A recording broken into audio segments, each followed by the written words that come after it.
तर अमरावती विधान परिषद निवडणुकीच्या रणधुमाळीत मोठा उलटफेर होण्याची शक्यता आहे। गेल्या काही दिवसांपासून नागपूरच्या रुग्णालयात उपचार सुरू घेत असलेले काँग्रेसचे उमेदवार हर्षजित देशमुख डिस्चार्ज मिळताच थेट अमरावतीच्या रिंगणात परतणार असल्याची माहिती सूत्रांनी दिली आहे। ऐन निवडणुकीच्या तोंडावर देशमुखांच्या या अचानक होणाऱ्या पुनरागमनामुळे अमरावतीच्या राजकीय वर्तुळात मोठी खळबळ माजली आहे। देशमुख यांच्या आजारपणामुळे काँग्रेस बॅकफूटवर गेली होती आणि वंचितचे उमेदवार निलेश विश्वकर्मा यांना पाठिंबा देण्याच्या हालचाली सुरू होत्या।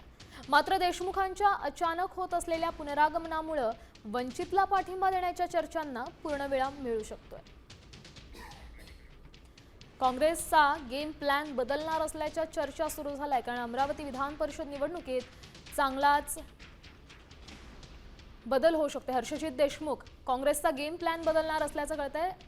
पुनरागमनामुळे अचानक होत असलेल्या त्यांच्या पुनरागमनामुळे वंचितला पाठिंबा देण्याच्या चर्चांना सध्या पूर्णविराम मिळू शकतोय अशी शक्यता आहे।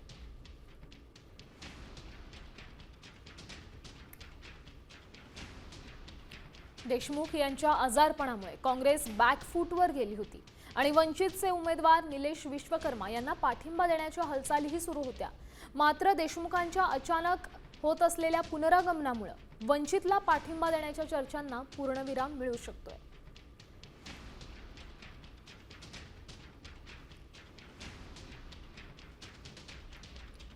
काही दिवसांपासून चांगली नसल्यामुळे ते रुग्णालयात दाखल सुद्धा झाले होते। आज त्यांना सुट्टी झालेली आहे, ते घरी असले तरी सध्या ते आराम करत आहेत। मात्र निवडणुकीचा प्रचार कशा पद्धतीने करणार आहे या सगळ्या संदर्भात आपल्यासोबत आपण त्यांच्याकडून जाणून घेऊ। हर्षजितजी, आता तब्येत कशी आहे तुमची आणि कशा पद्धतीने तुम्ही निवडणुकीला समोर जाणार आहात? तब्येत अजूनही माझी ठीक नाही आहे।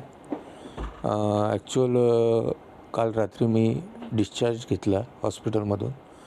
लिटरली डॉक्टरांना रिक्वेस्ट केली मी, कारण मला प्रकृती अस्वास्थ्य खूप जास्त आहे। तर मला 2 किडनी स्टोन निघाले, त्याच्यात एक 11 mm आहे आणि एक 6 mm आहे।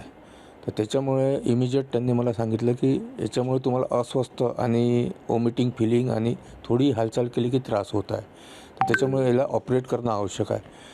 पण आधीच आरोप प्रत्यारोप अशा परिस्थितीत मी 5 दिवसापासून ॲडमिट होतो। तर मी त्यांना रिक्वेस्ट केली की साधारणतः मला अजून 8 दिवस द्या, 8 दिवसात फक्त औषधं देऊन मला सेटल ठेवा, जेणेकरून ऑपरेशनचं काम पडलं नाही पाहिजे।